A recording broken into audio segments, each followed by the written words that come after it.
a long break. Was that a longer break than normal? No, sir. And Doc could have come back from New Jersey during that break.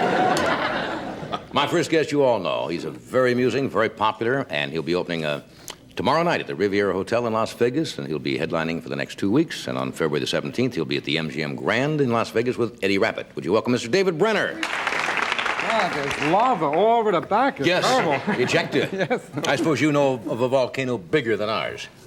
One in China. One in... Definitely was much bigger. What was the name of that? I don't remember, but the wall resulted from it.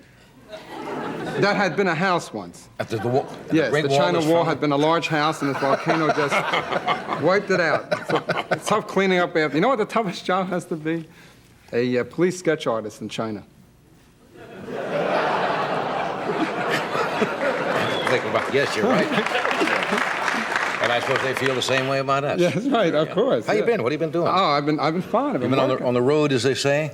Oh, traveling? On the road. Not as much anymore. I'm going to cut it down. I was thinking the other day, you know, it's 12 years since I started on The Tonight Show. It's been that long? This week, yeah, 12 years. The 8th of January, 71. It's hard to believe. 12 years.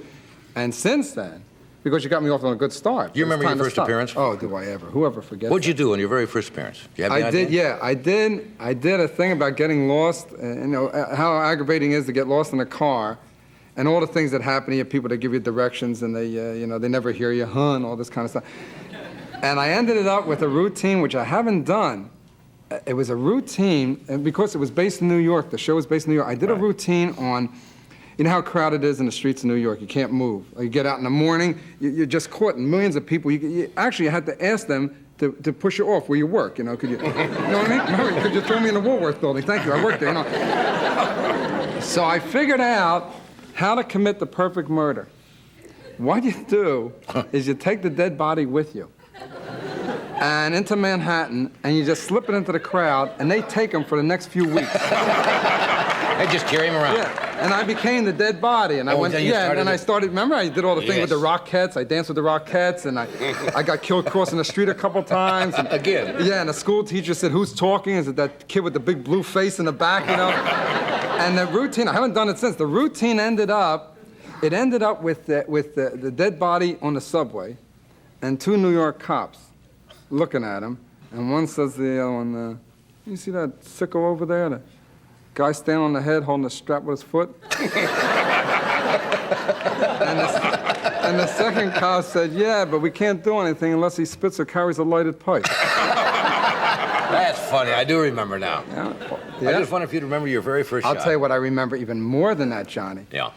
When I did the show, I literally had $3. I don't mean I had $3 with me. I literally had $3. You were broke. You were broke. I mean, I had sold a wardrobe of clothes. I was always into clothes. I had sold a wardrobe of clothes for $250. I paid $210 for my rent. I had $40. It was coming down to the wire. I had $3 left.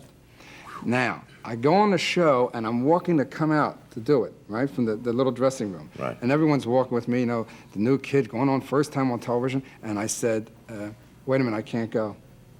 And everyone thought he's panicking, he's chickening out. You know, to go on national television, the Tonight Show and all that. I said, I got to go back. No, it'll be okay, you're funny.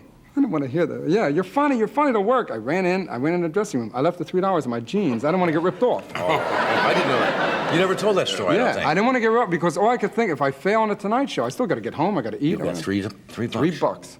What a change in 12 years. It's $12 now. Yeah, you got it. Please. And you left in the dressing room. Yeah. Easy come, easy go. Yeah. Anyway, we're talking about being on the road. I didn't mean to interrupt you, but it was interesting to think that it was 12 years ago. Oh, yeah, 12 years, and on the road, and a solid on the road. And of course, I started out in those days. I went to, you know, it was good to work, but the clubs were bad, and you stayed in these dingy hotels. That's the worst thing about the road to me. I mean, I've stayed in hotels, or like in Washington once. People in Washington, D.C., I know, commit suicide by jumping into this hotel. You know?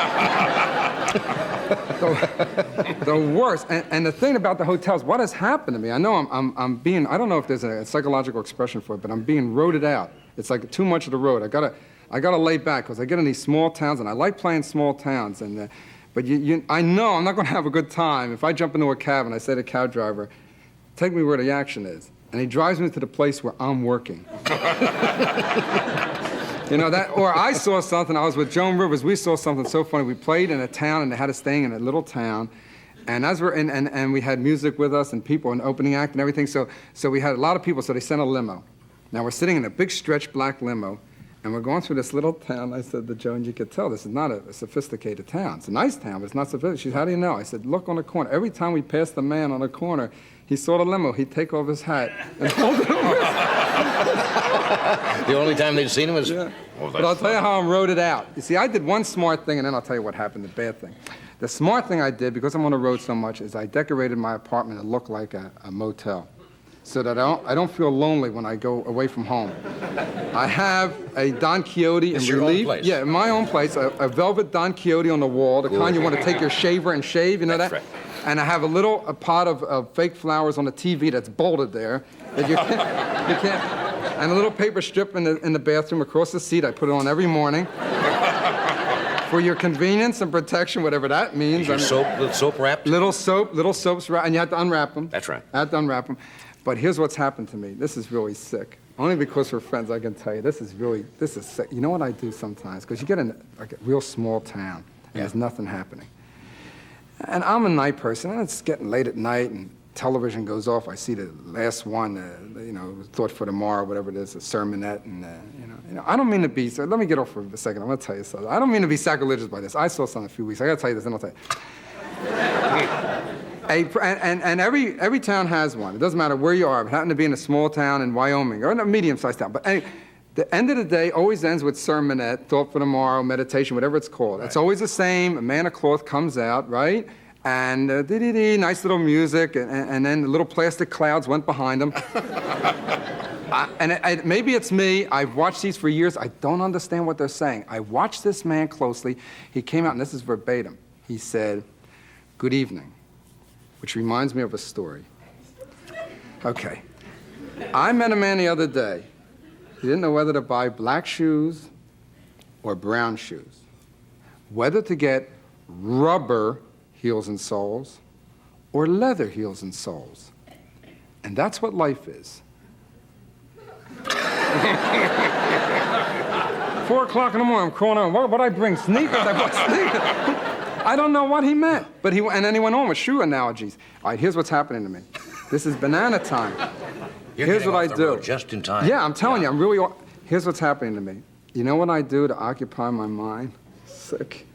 I sit in these hotel rooms, these motel rooms, sometimes, not all the time, and I look around the room, and I try to figure out who and what made the marks and stains.